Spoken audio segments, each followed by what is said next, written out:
का त्यांचं खोटं टाळ ऐकून घेत होतीस? तिथं काय घडलंय हे काय नाही सांगितलंस खरं खरं? होय राणे, अगं एवढं सगळं घडलं मग बोलायचं ना तू.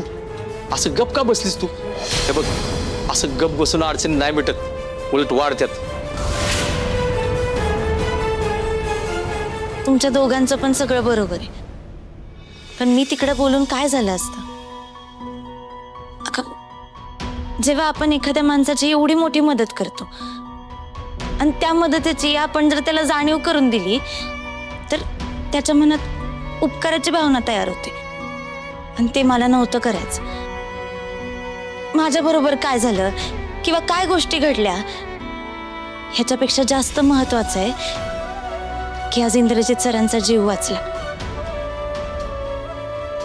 अगं पण राणे, ती सगळी लोक तुला काय बाय बोलत होती ग?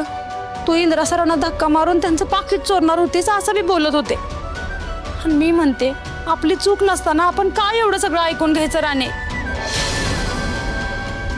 हो, एवढंच नाही, आम्ही येताना राणेनं गावातल्या लोकांना सांगून तिथली वायर बी काढून टाकायला लावली. म्हणजे खरं तर तिनं नंतर तिथे येणाऱ्या कितीतरी लोकांचा जीव वाचवलं. पण त्याचं काय नाही, ही बसल्या तिथं स्वतःला चोर चोर म्हणून घेत. आता तुम्हीच मला सांगा, माझ्या डोळ्यापुढं एवढं सगळं घडत असताना हे काय म्हणून माझ्या जीवाला किती त्रास झाला असं? आई, मी काय मुद्दाम केलं का ग? पण आपण तिकडंच बोलावं जिकडं खरंच गरज असते. जिथं ओरडून पण मागं बघणारं कोणी नाहीये तिथं हाक तरी मारून काय फायदा आहे? अगं अशा गोळक्यात गप्प बसलेलंच बरं आहे. राणे तुझं सुरेखा, हे बघ, झालं ते बस झालं. आता चर्चा करून काय उपयोग आहे का? आता थांबवाय चर्चा इथंच. नाही, त्याआधी मला तुम्हा दोघांकडून एक वचन हवंय. तुम्ही दोघ जण मला एक वचन द्या. वचन? कसलं वचन? हेच की मी इंद्रजित सरांचा जीव वाचवला याच्याबद्दल तुम्ही कधीच कोणाला काहीच बोलणार नाही. अगं असं कसं म्हणतेस तू राणे? अगं तू जे केलंस आणि तुझ्या बरोबर जे घडलं ना ते सगळ्यांना सगळं कळलं पाहिजे. अगं आई, कशाला? जे काही घडलंय ना ते मला आणि तुम्हा दोघांना माहिती आहे ना, हेच माझ्यासाठी खूप आहे. अगं पण राणे, तुझ्यावर त्यांनी तिथं बी चोरीचा आळ घेतला ग. अगं आई, मग काय फरक पडतो? त्यांच्या बोलण्याने मी काय चोरवणार आहे का लगेच? आणि तसंही कोण माझ्याबद्दल काय बोलतो ह्या गोष्टीचा मला तेव्हा फरक पडेल जेव्हा मी चुकीची. आणि जर मी चुकीचीच नाहीये तर मला त्यांच्या बोलण्याचा काहीच फरक नाही पडला पाहिजे. आणि माझ्या मनाला माहिती आहे ना मी खरी आहे, मग दुसऱ्या कोणाची काहीच गरज नाही. अगं पण ऐकात ते सगळं जाऊ द्या आता. तुम्ही मला वचन द्या की तुम्ही ही गोष्ट कोणालाच कधीच सांगणार नाही.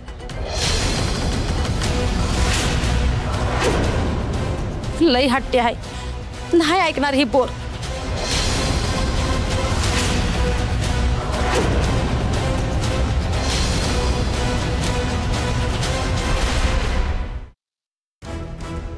दिलं वचन, आम्ही कधीच कुणाला सांगणार नाही की तू इंद्रजित सरांचं प्राण वाचवलं म्हणून.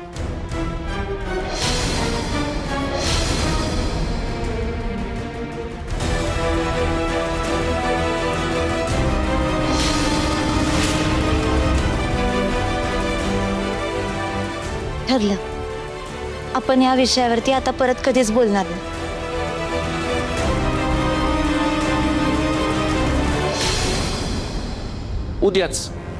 उद्या चांगला मुहूर्त आहे, तुम्ही ही पूजा उद्या करू शकताय.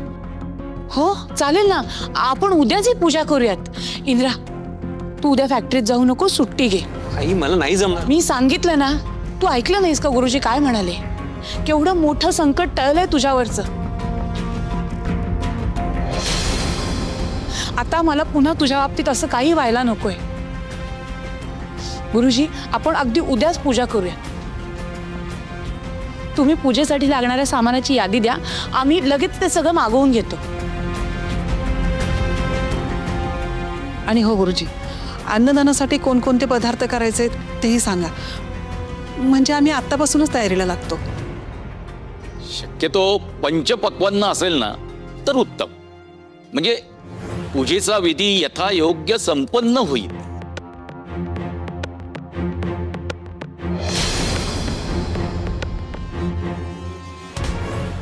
झालं आता पुन्हा इंद्रापुराण सुरू.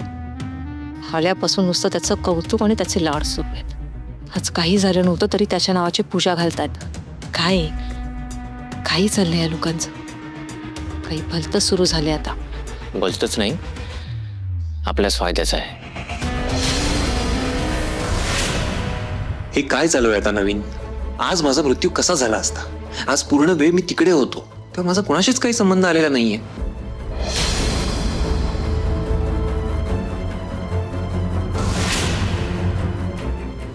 इंद्रा, उद्या सुट्टी घ्या. इंद्रा, हा? काय कुठे हरवलास? नाही, काय नाही.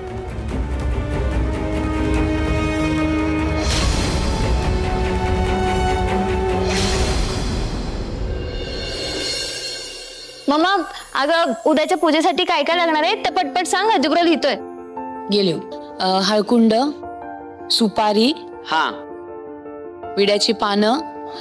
मला असं वाटतं की पूजा आपण दुपारची ठेवावी. रात्री कामगार जेवायला येऊ शकतात. नाही अबा, मला दुपारी नाही जमणार याला. जमणार नाही म्हणजे? इंद्रा, मुळात ही पूजा तुझ्यासाठीच ठेवली आहे. आता तूच नसशील तर पूजा कशी होणार? आई, अगं दुपारच्या वेळी मी इथे असेन तर फॅक्टरीतलं माझं काम कसं होणार? काय रे इंद्रा, सारखं काम काम करतोस तू? गुरुजी काय म्हणाले ऐकलं नाहीस का तू? काल तुझ्या जीवाला धोका होता, कसा बसा वाचलायस तू. ते काही नाही, मी तुझा अजिबात ऐकणार नाहीये. पूजा ही होणारच. आई, मी पूजेला अपोज करतच नाहीये. मी फक्त एवढं म्हणतोय की मी पूजेसाठी माझ्या कामाचा वेळ नाही देऊ शकत. आपण एक काम करूया ना, पूजा पोस्टपोन करूया आणि पुढच्या वीक मध्ये एखाद दिवस सुट्टी बघून त्या दिवशी अरेंज करूया. नाही, अजिबात नाही. पूजा उद्याच होणार. इंद्र, नाही नको म्हणूस रे. एकतर तू दिवसभर त्या फॅक्टरीत असतोस, कामाच्या गडबडीत स्वतःचं भान नसतं तुला. मध्यंतरी पण असंच झालं ना, फॅक्टरीमध्ये स्वतःच ती मशीन दुरुस्त करायला गेला आणि हाताला केवढं लागलं होतं तुझ्या. काल पण बघितलं ना, तुझ्या जीवाला धोका होता. हे बघ इंद्रा, देव न करू असं काहीच व्हायला नको, पण गुरुजी म्हणतात तसं खरंच जर का तुझ्या जीवाला काही बरं वाईट झालं ना तर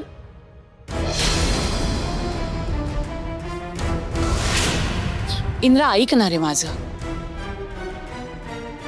इंद्रा भाऊजी, मालती आईंचा किती जीव आहे तुमच्यावर. निदान त्यांच्यासाठी तरी एक दिवस तुम्ही ऍडजस्ट करू शकता ना.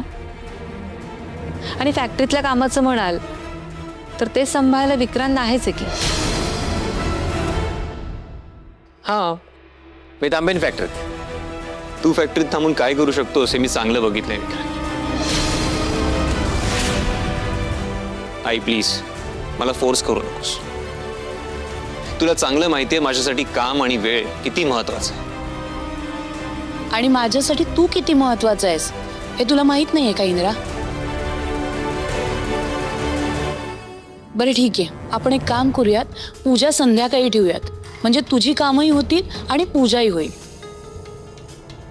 अगं मालती, नवचंडिकेची पूजा म्हटल्यानंतर होम हवन या सगळ्याला नाही म्हटलं तरी 2-3 तास लागणार अगं. आणि मग पूजा संध्याकाळी ठेवल्यानंतर अन्नदान कधी करायचं? मलाही तेच वाटतं. आपण नुसती पूजा करून उपयोगाची नाही, अन्नदान करावंच लागेल.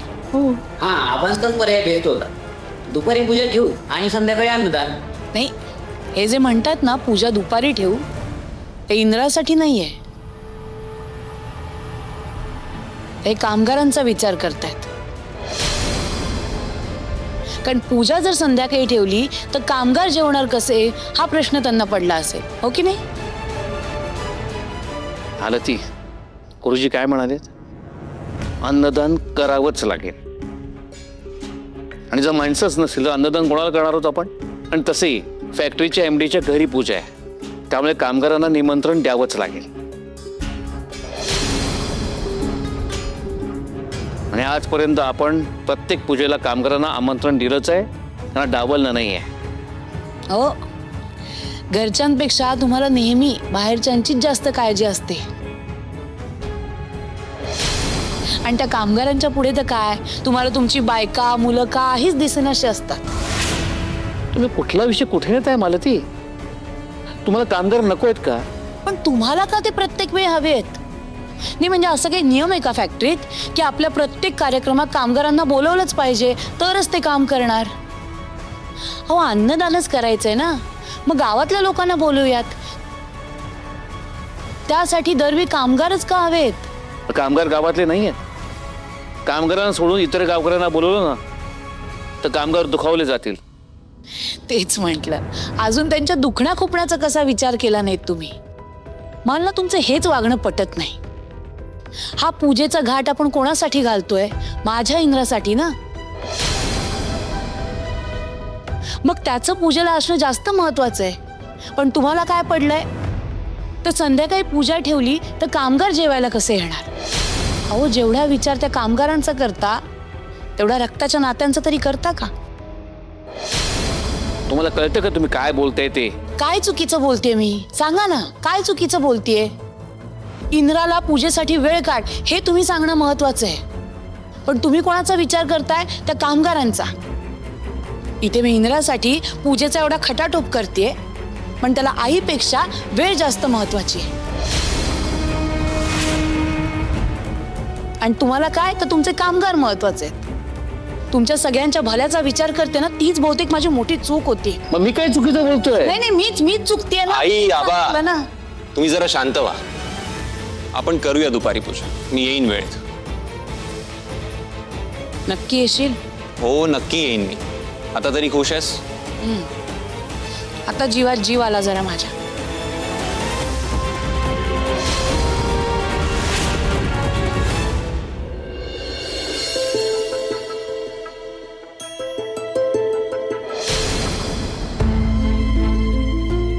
राणे, होत्या मी किती वेळची वाट बघते तुझी. अरे भावा, तू नेहमी अर्जंट मध्येच बोलवती बाबा. काय झालंय? अरे ते कुठ्या, अरे मला ना खूप भीती वाटते. आजचा अर्धा दिवस तर असाच गेला. आता माझ्याकडे वेळ पण लय कमी उरलाय. आता जर मला ते घड्याळ नाही सापडलं ना तर मला अटक होईल. अरे मी काय करू काय नाही काहीच कळत नाही मला. अगं तू टेन्शन घेऊ नको भावा. तू आता हा तू एक काम कर, हात पसर असं. काय? ए गोट्या, मस्करीचा वेळ नाही, तू शांत बस. अगं ऐकते ना माझे भावा. बघ असं कर, डोळे मीट आणि गोल फिर आता. काय? अगं ऐकते रे माझं, मी काय म्हणते ते. हा, डोळे मिटून गोल फिरायला आता. हा, जोरात फिर, अजून जोरात फिर. फिर. हा बस बस बस बस बस, चिकन येईल बस. हा, आता शांतपणे मनात विचार कर आणि स्वतःला विचार की बाबा काय वाटतंय, कुठं असेल घड्याळ? इंद्रजित सरांच्या गाडीत. हा बेस्ट. चल तिकडे जाऊ आपण लगेच आता हुडकायला. चल. तुझं काय डोकं फिरलंय का? आपण इंद्रजित सरांच्या घरी जाऊन त्यांच्या गाडीत शोधायचं. ते बसलेच आहेत ना आपल्यासाठी. त्यांना विचारून कोण शोधणार रे? चल. हाय का आता? मग कसं शोधणार? त्यांच्या गाडीला चावी असेल ना. चावी आहे का आपल्याकडं? थांब, मी पण फिरतो म्हणजे मला बी आठवेल. थांब.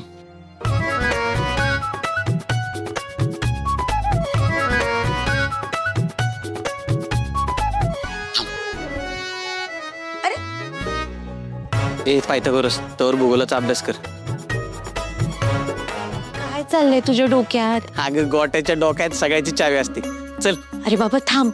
इंद्रजित सरांच्या घरी जाऊन त्यांच्या गाडीत घड्याळ शोधणं म्हणजे वाघाच्या जबड्यात हात घालण्यासारखं आहे. माझं अजून टेन्शन वाढवू नको बरं का. भावा तू टेन्शनच घेऊ नको. आपल्याकडे आलम आहे ना, कोणी येताना दिसलं ना लगेच आलम वाजेल. कुठला आला? अरे चल आता लय विचार करू नको. चल मी सांगतोय ना तुला, सायकल घे. चल. हा चल चल चल लवकर. काकी, आता इंद्रा तयार झालाय ना दुपारी यायला, तर आपण आबांचं ऐकूया की, बोलूया कामगारांना. पॉइंट व्हॅलिड आहे त्यांचा. हा ठीक आहे, बोलवा त्यांना. इंद्रा लवकर येतोय हे माझ्यासाठी जास्त महत्वाचं आहे. बाकी तुम्हाला काय करायचंय ते तुम्ही करा.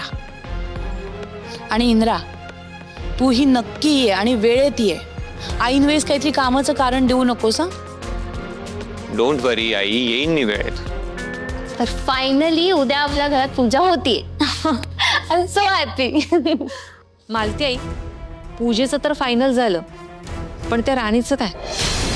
आता तिचं काय? नाही म्हणजे तिला घड्याळ परत करण्याची आपण 2 दिवसाची मुदत दिली होती आणि ती मुदत आता उद्या संपतीये. मग तिचं काय करायचं ठरवलंय? त्यात ठरवायचंय काय? तिने जर दिलेल्या वेळेत घड्याळ परत नाही केलं तर तिला आयुष्यभर लक्षात राहील ना अशी शिक्षा द्यायची.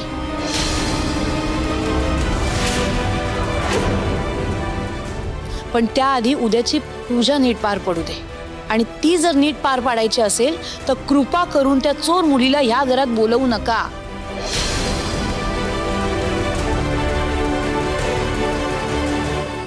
काय नकोय? ती चोर आहे हे अजून सिद्ध झालं नाहीये, त्यामुळे इतर कामगारांबरोबर तिलाही बोलवायचं. आणि हा माझा निर्णय आहे, ह्यावर मला चर्चा नकोय.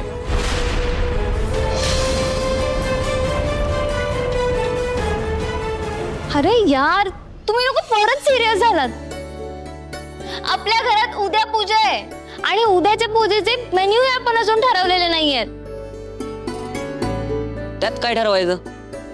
नेहमी पूजेला आपण एखादा मेन्यू ठेवतोच ना, तसाच काहीतरी ठेवू. अजिबात नाही अजुब्रो. अरे महाडिकांच्या घरी पूजा होतीये आणि दादूसाठी आपण स्पेशल करतोय ना, तर मेन्यू ही स्पेशलच पाहिजे. मी काय म्हणते मम्मा, आपण ना स्वीट मध्ये गुलाबजाम ठेवूयात. हा चिकू, अगं पूजा आपण दादूसाठी करतोय ना, मग गुलाबजाम करायचे, लाडू करायचे का आणखी काय करायचे? आपण दादूला विचारूया का? इंद्रा, तू सांग उद्या काय काय बनवूया? नाही काकी, माझी याच काही चॉईस नाही. इनफॅक्ट आय वुड सजेस्ट चिकूला जे हवं असेल तेच करूया आपण. मला एक कॉल करायचा आहे, येतो. थँक्यू दादू. आता उद्याचा सगळा मेन्यू मी ठरवणार.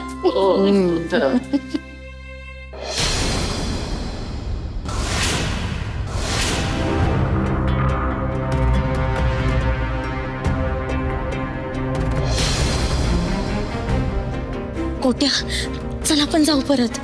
हे असं कोणाच्या तरी घरात घुसून त्यांची गाडी चेक करणं चुकीचं आहे. अरे चल ना आपण परत जाऊ.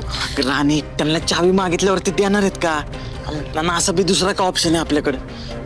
तू माझा ऐक, चल काय होणार नाही. ये माझ्या मागे.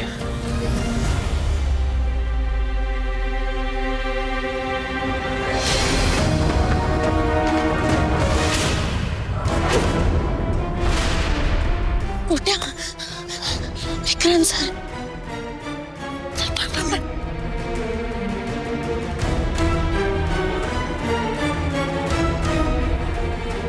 आता जर विक्रांत सरांनी आपल्याला पाहिलं असतं ना तर वाट लागली असती आपली.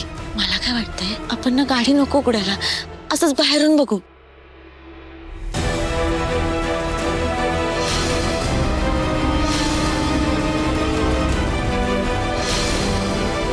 भावा, इथं काहीच दिसना झालंय. विक्रांत सरांचं लक्ष नाही. मी दरवाजा उघडतोय का बघतो तर.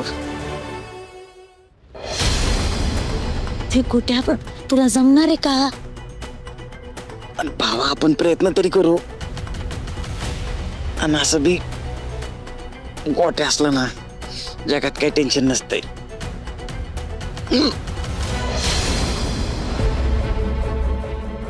क्या कुठे अलार्म वाजला? चल चल पळू आता इकडून, चल चल.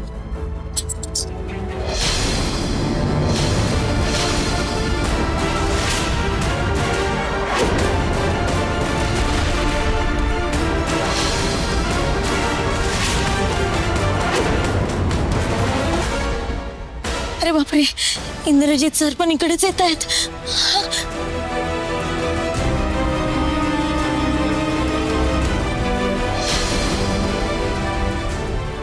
राणे, वरती विक्रांत सर, पुढे इंद्रजित सर. अडकलोय आपण टेन्शन. आता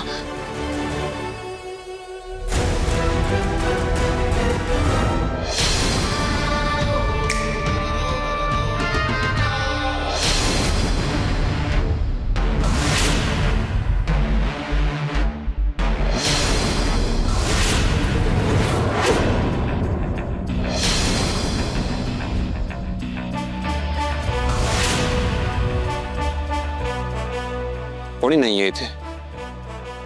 आवाज कसला आला असेल?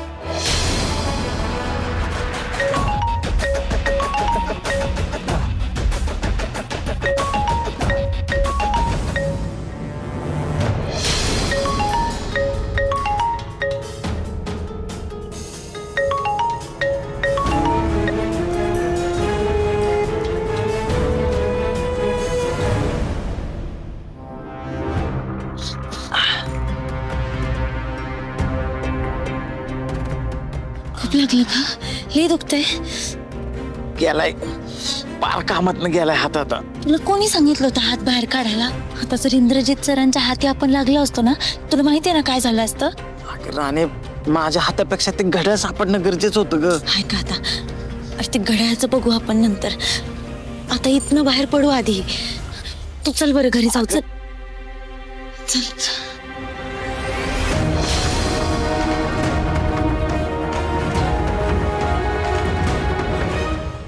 तू जा, सायकल काढ, मी आलेच. तू इडीबिडी झाली का? आता कुठं जाते परत? अरे तू जा ना, सायकल काढ, मी आले. जा लवकर. मालती मॅडम,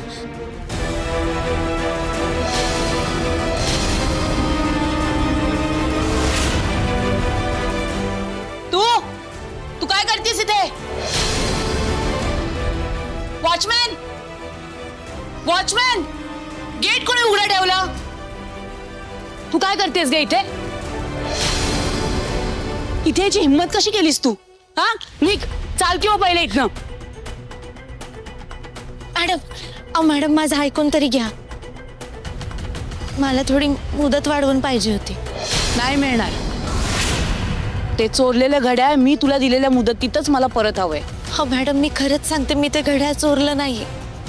ते हरवलेलं घड्याळ मला सापडत नाहीये. थोडा वेळ द्या मॅडम. अजिबात मिळणार नाही. कायद्याची भाषा बोलत असतेस ना तू. मग आता सगळं काही होणार ते कायद्यानेच. तेव्हा मला माझं घड्याळ परत पाहिजे म्हणजे पाहिजे. आणि हा, जे घड्याळ मी इंद्राला दिलं होतं ना, मला तेच घड्याळ परत हवंय. त्याच्या बदली दुसरं घड्याळ दिलंस तर ते चालणार नाही. आणि जर माझं घड्याळ तू मला परत दिलं नाहीस तर तुरुंगात जायला तयार राहा. हो मॅडम.